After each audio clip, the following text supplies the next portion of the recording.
Hello, everyone. Good evening. My name again is Abiodun, and this is Eating Pains. Um,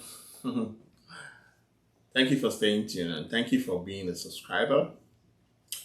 Uh, this is a channel that is meant for men.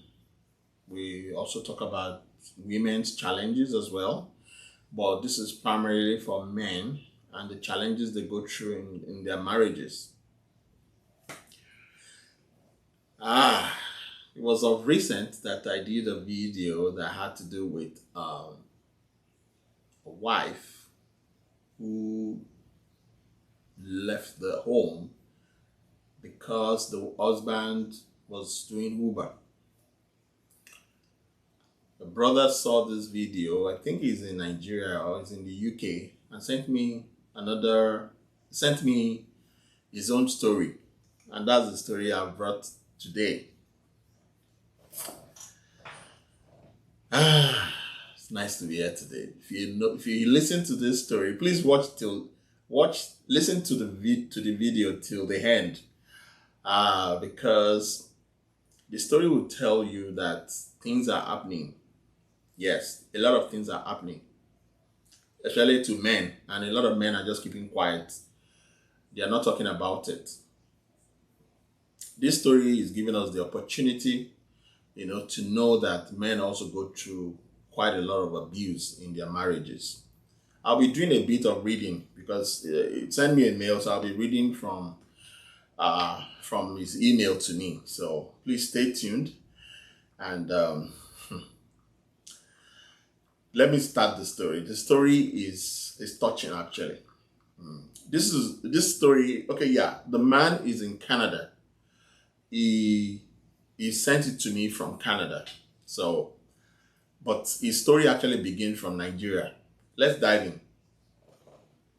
He wrote to me, he said, "Dear sir, my wife of over 10 years is a fraud. My wife of over 10 years is a fraud, despite being born in one of Nigeria's most religious organization, which is Christianity, where he was raised very strictly and religiously. This affected her upbringing, and especially as she didn't really have the regular childhood other than schooling and churching, if there's anything like that, churching. So this lady does not know more than to go to school and to go to church. Our education was equally strictly to only girls' school, which means she was limited in interacting with men or boys. It was until she went for a law degree at the University of, I don't want to mention the university, at a university in the southwestern part of Nigeria, that she had the opportunity to mix with men in a proper educational setting. Apparently in church, the father was, the pastor. So she was being monitored in church.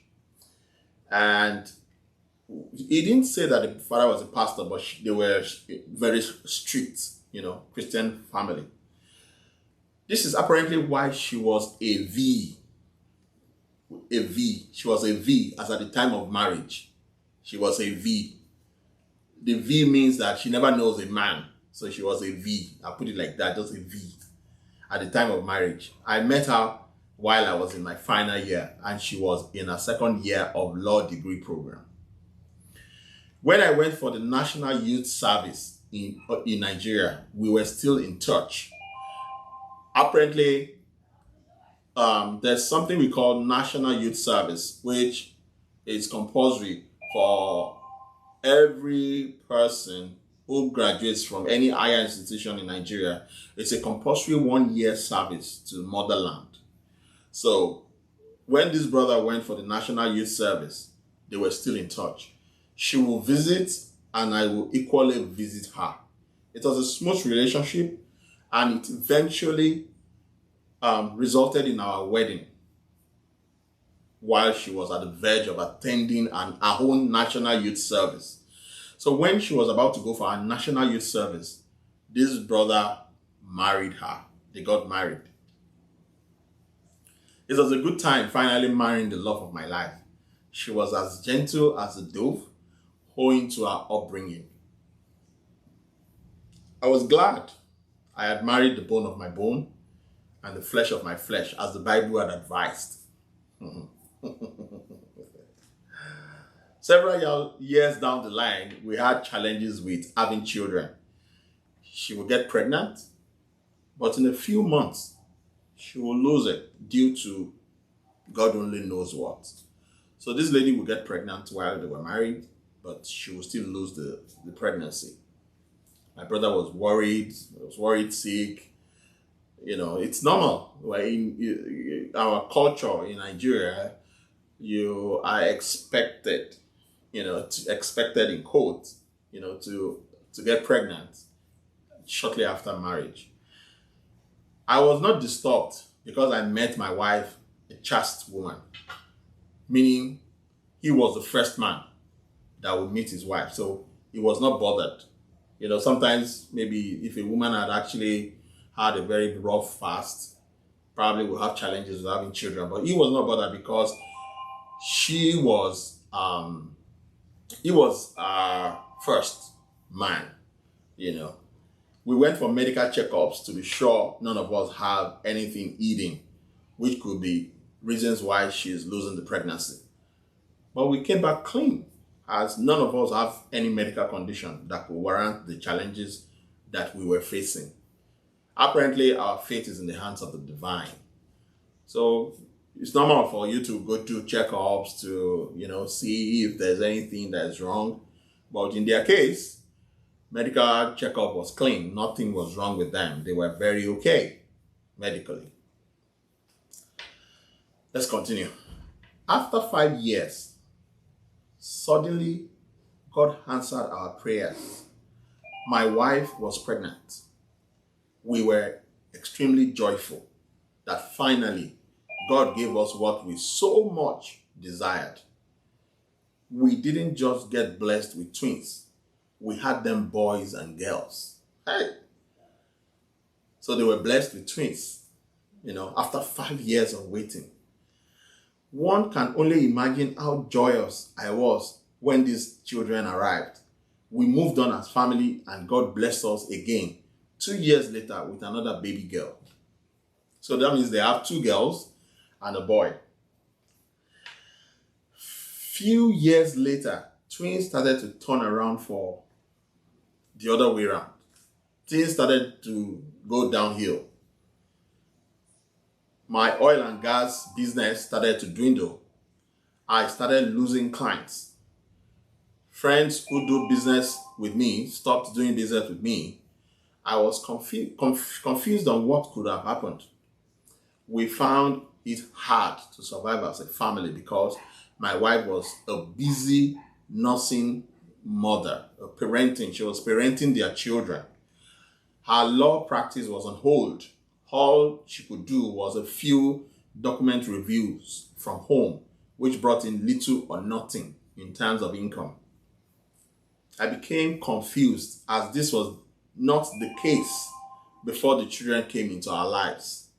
I went to several spiritual homes or houses to pray, but nothing happened to our situation. We started surviving on the heels and helps of friends and families.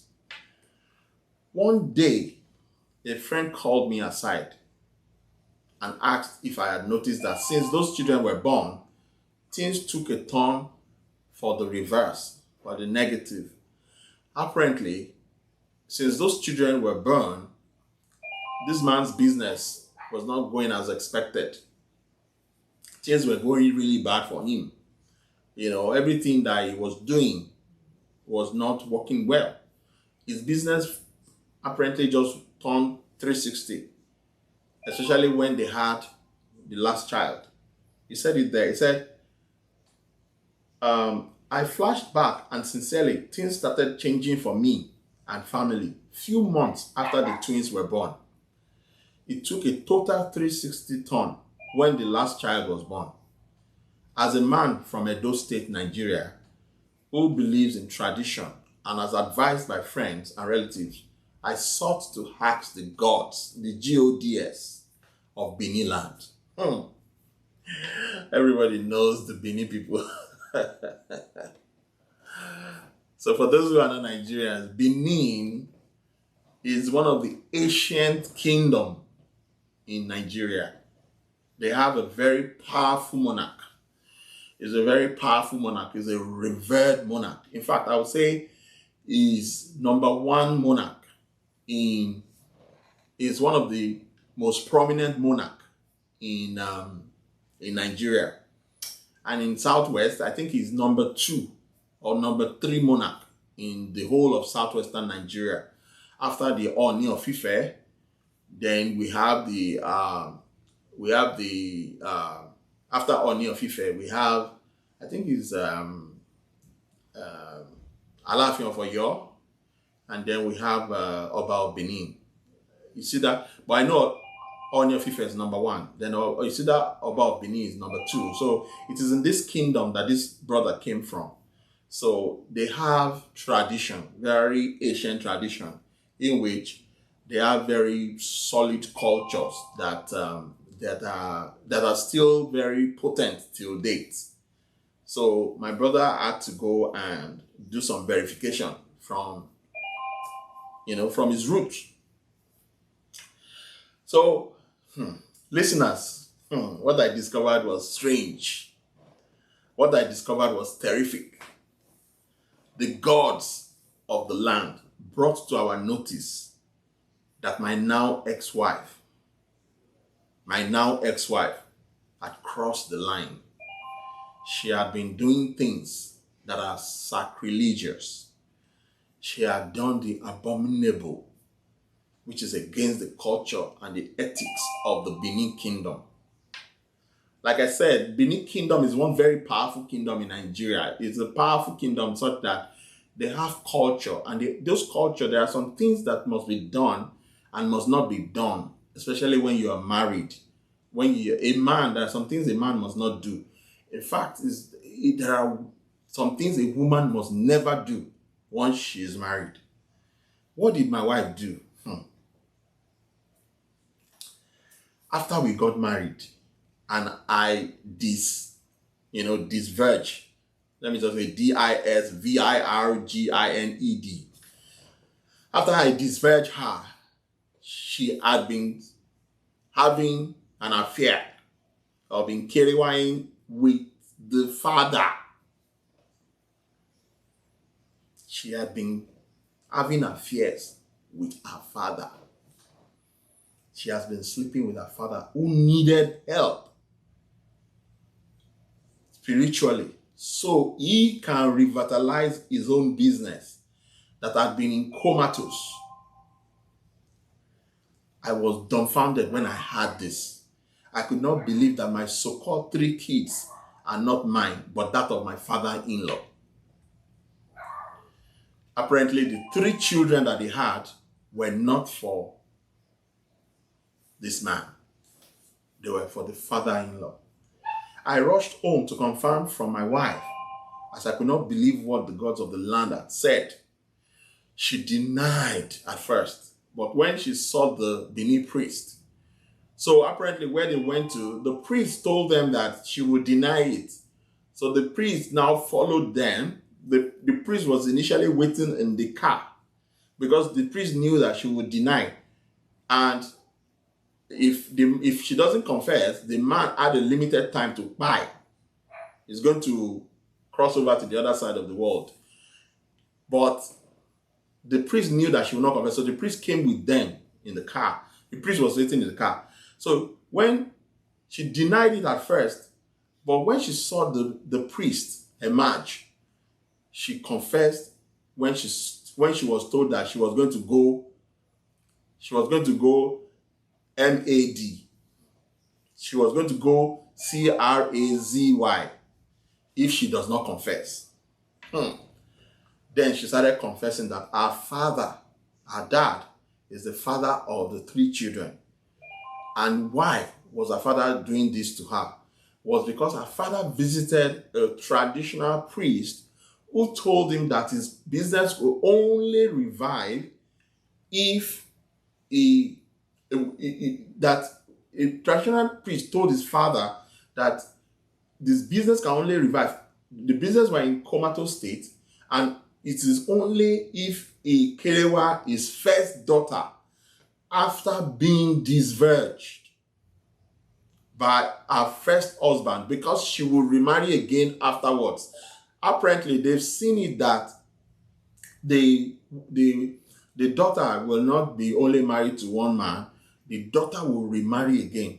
But it is after she had been made a woman by the first man. That's when the father could now start carrying her. But because they claim to be from a Christian home, the father did not want to, the father does not want shame while she's not married. The father would have done it while maybe when she was young, maybe in the university. So, but the father was making sure that she didn't do anything until she's married. My family members and friends were shocked at the revelation of what we just heard. It was after this story that I was able to connect the dots of why she was made to go to an only girls' school. Made to school at a university close to her family home. Apparently, she went to a school close to her home. So she wasn't living in school. She was going to school from the house and from school back home. So she goes to classes from home while at the university. She was monitored so badly that periodically her dad will come to the university practically every midweek to be sure she was not having a boyfriend. Little wonder why her dad ensured that she got married before she was to start a national youth service. So in Nigeria, if you're going to do your national youth service, you're not going to do your national youth service where you studied and where you were born. So they're going to take you far away to another state that you know nobody. So her father ensured that she got married before she moved for her national youth service, because she might be sent away from his easy access and monitoring. This story gets as it be. After all these revelations, I was confused and taken aback that a woman I trusted and loved so much could betray me so badly. I had even destroyed my life in its entirety, as I never expected that this could befall me. I lost the zeal to trust any woman again. The marriage ended right immediately. This is a story of about 2 years ago. My business failed completely, as the woman I married had done a sacrilegious thing. I started another business and I raised some money in which I used to relocate to Canada. I currently live in Ontario, Canada, and it has been so difficult to start another relationship, as trusting or the will to trust any woman again has been eroded. This is my story, and I'm sending to you so that other men will learn. So this is the story of our brother. One lesson or two that I found to be very important in this story is that, one, it is important to know the background of whoever you're getting married to. It is important to know the way they are raised and the reason why they are raised the way they are raised. It is also advisable, I think it's advisable, to do DNA or birth, to carry out DNA of, when you have a child, carry out the DNA, even if it is going to be done secretly. I think it is important to do DNA so that any dispute in the future will be taken care of quite early enough. Thirdly, it is important to communicate effectively in marriages. If the wife had not kept anything secret, especially the harassment of her father, they would have nipped it in the bud early. I'm sure that the father must have been using something on her. She might have done it uh, not with ordinary high, right? My father, who has been seeing a traditional priest, definitely will bring something, to use on the daughter so that the daughter would agree, into going into bed with him. So I don't think it's with ordinary high. And I would advise the brother to seek therapy because this is actually devastating. And for anyone who is going through this, these stories are not just here to, we're not just telling this story so that you can listen and be amused or wonder what. It's meant for you to learn that men too go through abuse. Things are happening in marriages that men are just keeping quiet. They cannot talk. So it's important to know that it's not just women that are going through this thing.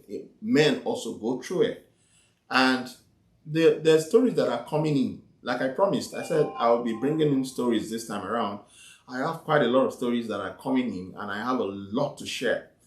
Minimum, at least in a week, I'll be bringing a story so that you will know that men are going through quite a lot.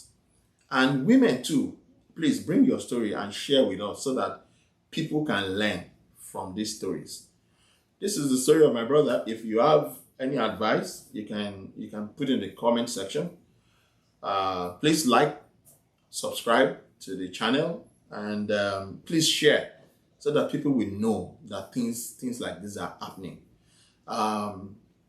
I have another story that is similar to this. That's to do, I think that one has to do with, it has to do with DNA as well. There's a DNA issue. This one is a story of a 62 years old man. It's a story of a 62 years old man. He's in the UK. I'm going to tell the story. I'll probably bring it within the week. He's a 62 years old man. I've read the story and I was just shedding tears like, man, I don't want to say it here, but please like the channel, subscribe, and stay tuned. You need to press the notification bell so that when I post a video, you'll be able to know that I posted a video. If you don't press the notification bell, you won't know that I posted, so that you can watch. So that you can, listen to stories. Things are happening in this life. And please, if you have your story, please share with us so that other people can benefit. And this is where I will end the story.